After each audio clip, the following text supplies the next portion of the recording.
Please do not accuse me of anything na palalabasin yung bulok ako. Pinaglalaban ko na nga kayo.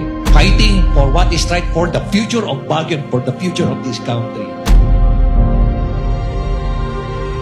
2006, I fought a very corrupt administration. Nakulong ako. We just finished yung annihilating the Abu Sayyaf. I was about to be promoted to general.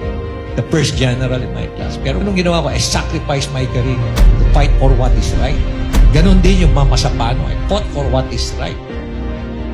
Ganon din yung Albayalde. I fought for what is right.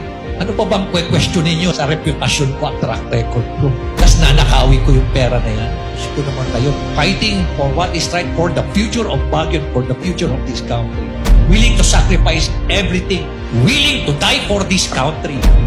So please, do not accuse me of anything na palalabasin yung bulok ako.